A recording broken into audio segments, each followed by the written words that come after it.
There was no sensible reason for the power company work lights to be here. It was almost as if they'd been left for someone like me to use.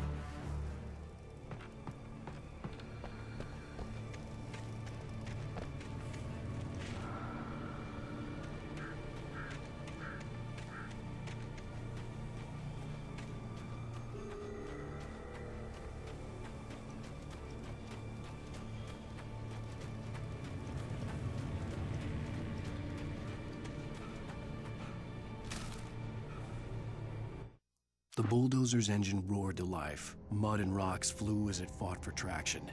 It crashed through the concrete wall and landed heavily in the yard.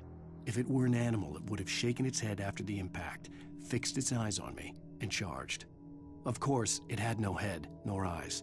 Shadows crawled on its form, twisting it into a monster. Then, it came for me.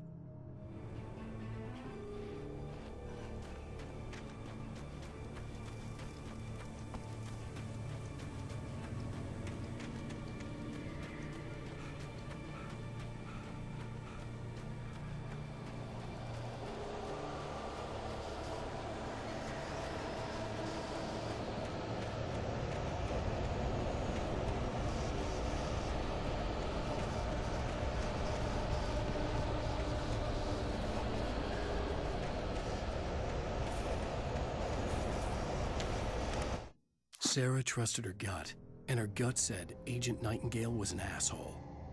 He felt wrong, and it wasn't just the smell of stale booze. It was in the way he flashed his badge, pulled rank, the look in his eyes when he wanted answers. Where was Alan Wake?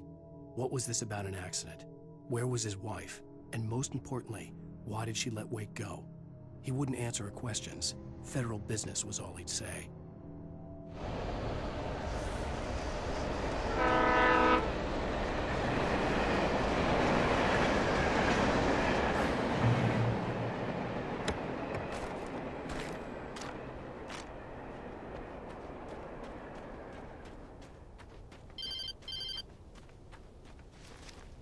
Hello?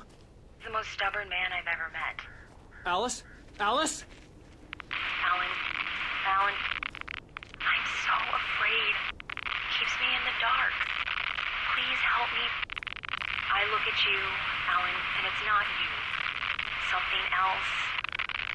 Looking out from behind your eyes. Alice, I'm here. I'm so alone here. It's all gonna go to hell. You need to be careful. Cooperate. The connection had been terrible, but that wasn't the only thing that hadn't been right with the call. She sounded wrong somehow, but she had called me. The pipe wrenched itself loose from the bridge's steel framework. Wrapped in darkness, it floated in midair, twitching. For a moment, I didn't understand what I was looking at. The heavy object lurched at me with impossible force. I threw myself out of the way, but just barely. When I turned my flashlight on it, it shook in a dark rage before it flew at me again.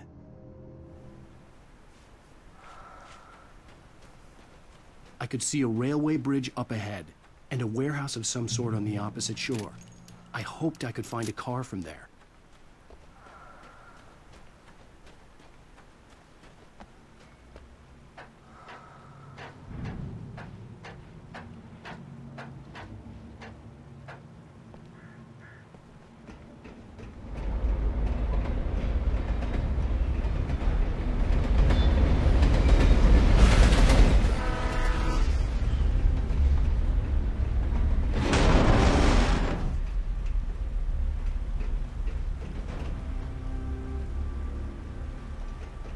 The darkness that was pursuing me was growing stronger, and it was taking over everything in its path.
slammed the door shut right in his smug face. He pleaded for me to open the door. True to form, the asshole actually thought I would obey. I had no sympathy left, no guilt either, not for him. I took a moment to savor the scream. I bet I had a smile on my face. It was all that I had time for. The dark presence was inside the lodge.